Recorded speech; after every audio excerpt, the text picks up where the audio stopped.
Hey, it's a Thursday. I'm Dominic D'Angelo. It's Rumor and Innuendo again.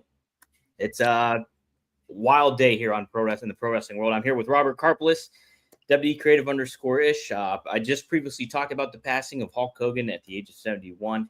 But Robert got a hold of me and wanted to do another live stream. So we're here. We're talking about it. Robert, I'll give my thoughts. Let's get your thoughts here on the passing of Hulk Hogan.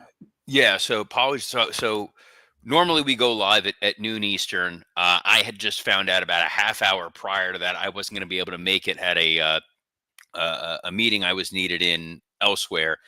I literally go into this meeting and my phone erupts at 12. It was like at 12:01. I'm going, I don't know what's going on. I thought this was like a family, some sort of family emergency. I look, it is an avalanche of text messages of people telling me that Hulk Hogan had passed away. And as soon as this meeting ended, was professional, sucked it up, paid attention to my meeting, all that.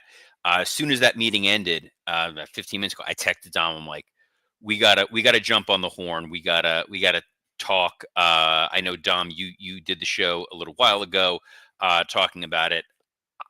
This is all so fresh and so bizarre. Earlier this morning, myself and Scott Chaplin recorded Working Stiff. Mm-hmm. And we were talking about the passing of Ozzy Osbourne, and we literally were both talking about what is going to happen if and when Hulk Hogan passes away, and what that's going to feel like. Wow. This was literally maybe a couple of hours before he actually did, and I think that it's one of those situations of art and artist that's Mm-hmm. always going to be challenging in all walks of life, including and especially in pro wrestling. And I think that's what's, for me, the biggest challenge of this moment, because Hulk Hogan, for those folks who were generally around my age and Dom's age, I'm 42, you're 40, right? Yep. 40. Mm-hmm. Like, Hogan is what sucked me into wrestling in the first place. Right. As a kid, you had Hulk Hogan that was standing up there with Superman or Captain America, where they were cartoon characters. They were heroes. They were vanquishing villains.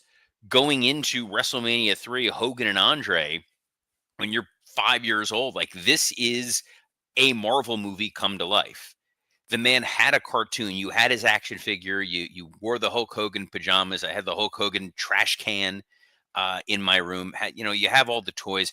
So he becomes a part of your childhood. The character Hulk Hogan becomes ingrained in Americana in the way that very few ever did before that in wrestling and in pretty much any other endeavor. Like, this was about as iconic a person as you were going to get. And my fandom as a Hulkamaniac, as a kid who loved Hulk Hogan, eventually crossed over into the world of wrestling in general.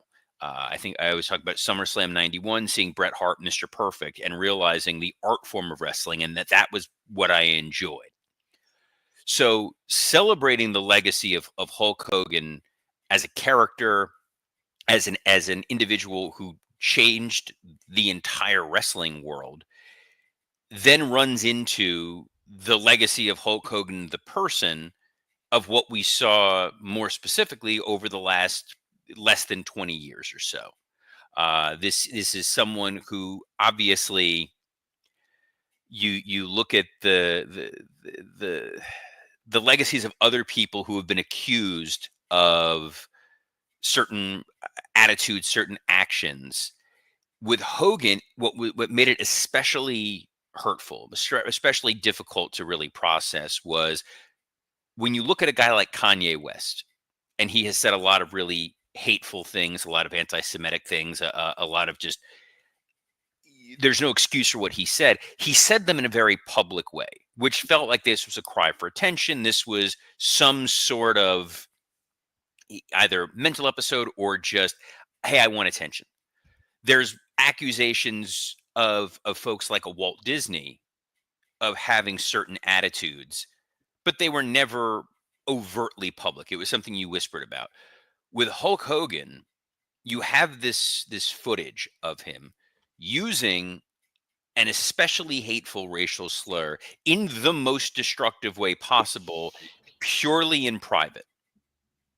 It was not him saying this for it to be seen or heard by a larger audience, and it was the casual nature with which he said it that made it very, very difficult to be able to kind of move on from it. And he tried, certain ways of rehabilitating his image over the years. Some folks forgave him easier than others. Some still held on to that anger and animosity. He's a polarizing figure, even without that, which feels like such a strange way to say it, given how he conducted business, how he behaved towards people who were his friends, who were his enemies, where he ultimately aligned politically, the opportunistic nature of a lot of what he did.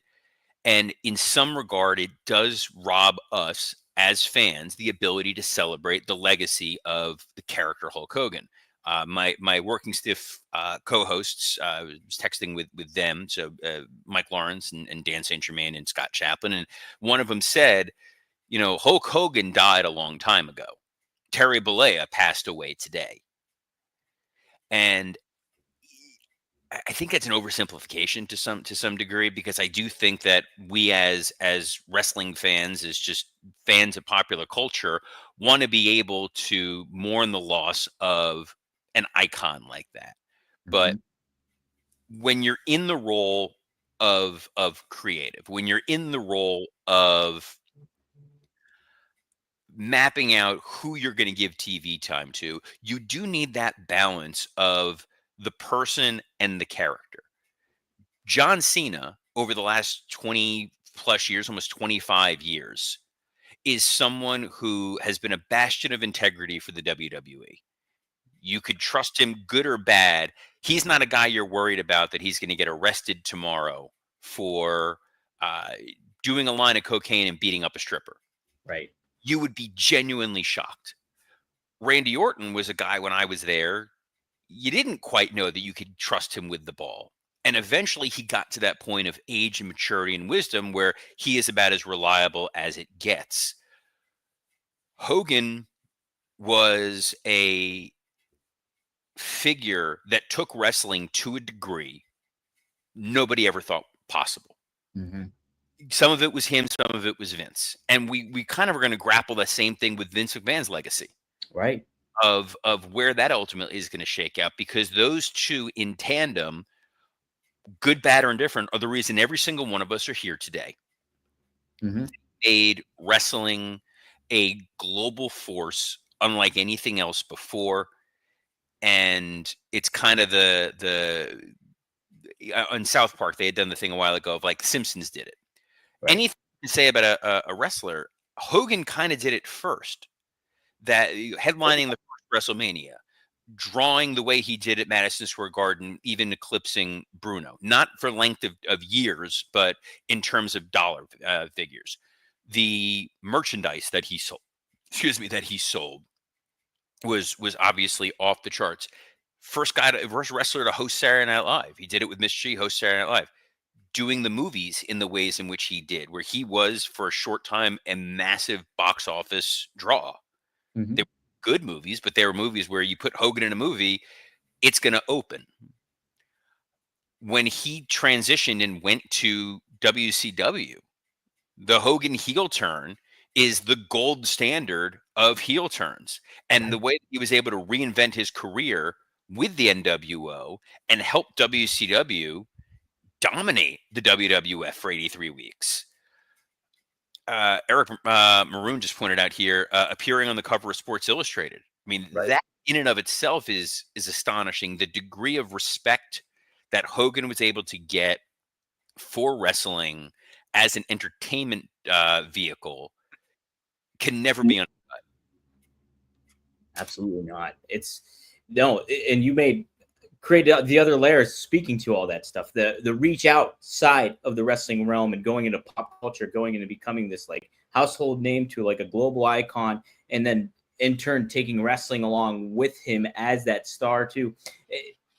Yeah, Hogan set the precedent for a lot of different things when it comes to what we see and view as wrestling and entertainment and everything to that effect. So yeah, just completely very surprising, obviously, today to read that. And yeah, I mean, obviously, and what you to your point too, Robert, you're getting all these mixed art and artists, the separation of it all. It's not, people are, chiming in one way or another about it, feeling really bad, and it cut into their core of their childhood, while others are like, in ways celebrating it. It's a very weird dynamic, but it's I genuinely don't think that they're celebrating it versus it's taking one emotion and transposing it into another. So this idea of they either liked Hogan, they respected Hogan, they were happy for what he did with the business, and then they were so angry that this man who accomplished all this became what he became. And I think there's a little bit of an anger that they can't celebrate one part of what Hogan was without that other part. And it's really tricky to parse through a lot of this stuff simply because when you go back and look at all of the great moments that happened in wrestling, for so long it was Hogan. And if you are a fan of a certain time span, you remember the Attitude Era. Hogan was a non-entity in the WWF because he jumped to WCW. So his legacy, his reputation, all of that was erased from history. mhm. Him coming back was an opportunity to at least celebrate the Hogan legacy, and we got a second chance of that. You did get that WrestleMania match with The Rock, Mhm. which was sort of this great farewell. Like that was our all right. We get a chance to celebrate Hogan, who was ignored for so many years. We got to see the red and yellow. We got to hear Real American one more time, and then him ride off into the sunset. The problem with a lot of these older wrestlers, and the problem with a lot of older folks in the entertainment industry to begin with, they do still stick around and they are still human. And we're going to have to grapple with this when Ric Flair passes away. The other one, and we're going to have to grapple with this when Stone Cold Steve Austin passes away. Because what's going to happen is there's going to be a group of people who are going to. I love Stone Cold. I was an all timer, but when you look at who Steve Austin was as a person, and the spousal abuse issues that he encountered over the years. That's another one where it's tough to truly wrap your arms around and celebrate him. That's the thing too, is like, you look at somebody like, when you were talking and giving your thoughts on it all, I was thinking about like Hogan. It's like, he's a comic book hero, Hulk Hogan. It would be like Superman or Batman, and then you actually get to go and actually see Batman get old or Superman get older, and then you see any flaws that they have come to fruition. I mean, it's such a different dynamic when it comes to pro wrestling. You view somebody in one way, that, hey, Hulk Hogan, he's like Batman, he's like Superman, but he's really not. He's human, and things get said, mistakes get made, and things don't get apologized for. People make their decisions, and it's a crazy, crazy aspect to kind of consider it all. Yeah, I just think it's such a strange thing that literally like there's like a New York Times thing just popped up on my phone with a notification about him passing. Yeah. Uh, the president, for whoever that is, in your eyes, one way or the other, like the president of the United States is commenting on the passing of Hulk Hogan. Mm-hmm. It's such a strange thing to realize as a longtime wrestling fan to see to some degree the respect and the integrity of the industry and how this is being handled. Whereas there's also a lot of people who are rightfully so angry about Hogan and unsure of how to really go forward with this. I look it's always weird to not because you can't really do apples to apples on this. But like growing up, I was always a huge Woody Allen fan. Yeah. And I know that there's people that can't watch his movies and can't celebrate anything he did because of what he was accused of doing. And even if you say, well, he was never formally charged, he was never convicted of any of that, it's like it doesn't really matter to some people.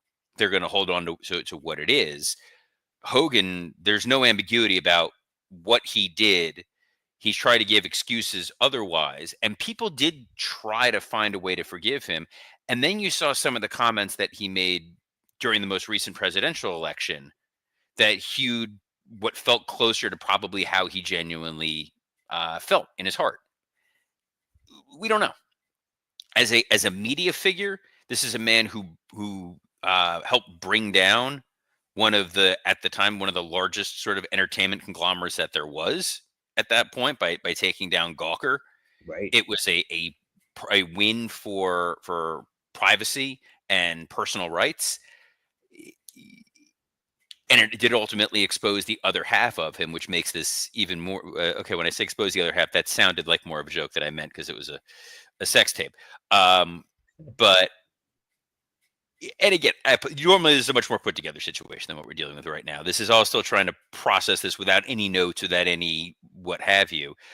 As someone who was a big Hulk Hogan fan, my buddies were all big Hulk Hogan fans. Like, that was sort of what tied us all together into being wrestling fans. It's like, instead of using the word bandage, you use Band-Aid. And it was like, instead of wrestling, you're like, oh, I watch WWF because I'm watching Hulk Hogan. Like, Right. people like to make the Flair comparisons. Flair was not Hogan. Flair was a great wrestler. He was a great star in pro wrestling. He did not transcend the industry the way Hulk Hogan did. Hogan became like the Michael Jordan of pro wrestling. Like, it's like the guy. You think hockey, you think Wayne Gretzky. You think wrestling, you think Hulk Hogan. In a lot of ways, probably still to this day. 100%. Robert, did you get to see what Flair wrote about on X about Hogan? Oh God, no! I have not seen. I'm almost terrified to ask what. It's not. It's actually really nicely written. But here it is. So he said, "I am absolutely shocked to hear about the passing of my close friend Hulk Hogan. Hulk has been by my side since we started in the wrestling business. An incredible athlete, talent, friend, and father. Our friendship has meant the world to me. He was always there for me, even when I didn't ask him for him to be. He was one of the first to visit me when I was in the hospital with a 2% chance of living, and he prayed by my bedside. Hogan also lent me money when Reed was sick. Hulkster, no one will compare to you. Rest in peace, my friend." And then Charlotte corroborated on that and added that he was at Flair's side too during that. So that was one that really stood out to me, was what Flair had to write about on X there. So I think it's very difficult, regardless of who they are, to define their entire life by 30 seconds or a minute of their life, or in general, just someone on the worst day of their life, to say that this is how they're going to single-handedly be judged. That's going to be for every individual to process. When you take a step back and you look at what he accomplished in wrestling, in entertainment, and as an overall pop culture figure, it does have a lasting impression. He was the biggest name in wrestling. Steve Austin ultimately sold more. His popularity, though, his window of popularity was shorter than Hogan's, right, in terms of his actual prime. John Cena's was significantly larger, but I don't think anyone's necessarily saying John Cena was a bigger name than Hulk Hogan will be, in part because Hogan did a lot of it first. Right. And we were hearing all these strange rumors about Hogan being sick, or Hogan. My dog is barking, so I'm going to slide over here and let him out. Okay. Clearly, he has some thoughts. But there are rumors that it was like Bubba the Love Sponge saying Hogan is sick, or Hogan is near death, and then people saying he's full of he's full of it, and that Bischoff was working with Hogan on that amateur wrestling show that just got The Fox Nation deal. The Fox Nation deal. So Bischoff's been on shows this week talking about it. I personally had I was with over the weekend was with Brutus the Barber Beefcake for a lot of that weekend, and he was talking about like the Hogan stuff, and yeah, no one knows exactly. We don't know exactly what's going on, but we know that he's got a nurse there with him, and nobody really knew. And in wrestling world, there's always speculation. You look at with Rick, the number. I remember when Rick was in the hospital, and they were like, "This might be it," and he might not make it, and then he did, and he was fine. So yeah. It's definitely strange, definitely shocking. It's going to be a challenge to some extent for the WWE to full-throated celebrate Hogan at the moment, because the last time we saw Hogan on TV was that disastrous Netflix appearance. Yeah, that's what I was going to follow up with, Robert. And this was asked earlier in the chat on the previous recording. But how would you navigate this if you were WWE? How would you present Hogan and honor Hogan on your program? Would you make it a whole show kind of thing interspersed throughout? Would you just do a nice long big segment at the beginning of the show? How would you go about doing this if you're WWE? So the reality is SummerSlam is coming up next weekend.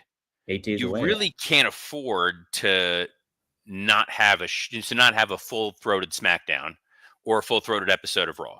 Right. I would, if I were them, I would be on the horn with through TKO with Netflix about doing a special, putting something together, and either putting it up on Netflix, putting it up on Peacock, and kind of going from there. Because you do need to set some degree of a precedent of how you honor Hogan, because there are other legends eventually you're going to need to honor in similar vein. When they've dedicated whole shows to people before, it's been an active competitor, and I've unfortunately been part of at least one of those directly while there, and it is not an easy thing to do. With Hogan, there is a little bit of distance. There is a little bit of time. I think you can celebrate the legacy of Hogan through video packages, through moments. They have enough clips of people talking about Hogan that they can put together a video package. The morbid part of this, and anyone who's ever worked in news knows, they probably already had something ready to go. That's a good point too. I remember when I was up in New York working. My neighbor across the way worked for MSNBC, and when Reagan passed away, I was like, "Don't you need to go racing?" And he goes, "Oh, we've had a video package for Reagan's passing done for months." Wow. They just kind of, you kind of make sure you're prepared, and you have a number of interviews flagged and ready to go. And we would do that whenever we would bring in a legend to sit them down for an interview. I think my favorite one was like with Bischoff, when he got interviewed for the Monday Night War documentary. Behind him was the Titantron with the color bars, and they interviewed him for like 10 different things in that same interview, so it kept coming up. But when you get the guy sitting there, you're going to ask him a ton of different questions. Go, hey, we're working on a Legion of Doom DVD. We're working on a Dusty Rhodes DVD. We're working on a Bret Hart DVD. Let's get sound bites for you for each and every one of those. I do that with Captain Lou Albano when we brought him in. Yeah. And just try to fish stories and ideas out of him. I think with SummerSlam and the eyes on it for the weekend, they're going to have to, I don't know. They're going to have to kind of weave through how much is too much versus too little. Yeah. They're finding the balance of it all, especially with a name like Hogan, because I mean, WWE wouldn't be where it is without him, and that's like the plain and simple of it too. And this kind of, I want to pop this up from Wrestling Old Head too. He mentioned, would I still be here / be into wrestling without Hogan? Eventually, probably, sure, but I wouldn't have gotten into it when I did the same way I did without Hogan being the cultural phenomenon that raised the public profile of wrestling. The question I present, Robert, would wrestling even be where it is today at all without Hulk Hogan? Like, would Wrestling Old Head have that opportunity to eventually get into wrestling even without a Hulk Hogan? Well, I think the most telling piece is, look at how difficult it was for them to finally replace Hogan. Right. Warrior couldn't do it. Luger couldn't do it. To a large degree, Bret Hart and Shawn Michaels couldn't do it. It took Steve Austin to be the next guy to kind of truly fill those shoes. It's wild. It is wild. It's very much like a man, throughout the weeks and stuff like that, we wouldn't see Hogan on social media. There'd be posts, but it wasn't current posts. It was like, old pictures and stuff of him. And so there was always that question kind of going on, like, what exactly is happening? Is Hogan really okay or not? And so, I mean, it was a shock to get that text this morning or read it. I got a message actually, and then go from there. But man, Robert, it's still a huge thing to process. I mean, you talked about Ozzy Scott. That's such a pop culture icon there too. When you talk about somebody that's synonymous with what we cover and what we enjoy watching in wrestling, it's even more sobering in a lot of ways. It's bizarre. Is kind of, it's just a strange feeling of like you kind of felt like this was an inevitability, but you weren't quite sure. And it's obviously the passing of Terry Bollea, but it's the loss of the icon Hulk Hogan, which Right. has meant something different to a number of different people over the years. This was probably the most inelegant episode of Rumor and Innuendo I've ever done. It was the most off the top of our head, fly by the seat of our pants kind of thing. But I felt I wanted to be able to talk about it. Dom, thank you for setting this up. Thanks to those of you who were able to join us for a special impromptu edition of the show. Rumor and Innuendo will be back at its normal scheduled time at noon Eastern. I'm probably gonna have to record a special intro for Working Stiff for Scott Chapman and I, just to clarify that we've recorded it before Hogan passed. And thank you so much for setting this up so quickly on behalf of Genuinely. Oh, you still there, Robert? There you are. Yeah, okay. I was about to say something nice about you, and then the feed cut. They were like, on behalf of Genuinely the best wrestling producer out there, Dominic D'Angelo. I'm Robert Karpoulos. Best of luck in your future endeavors. See you later, brothers.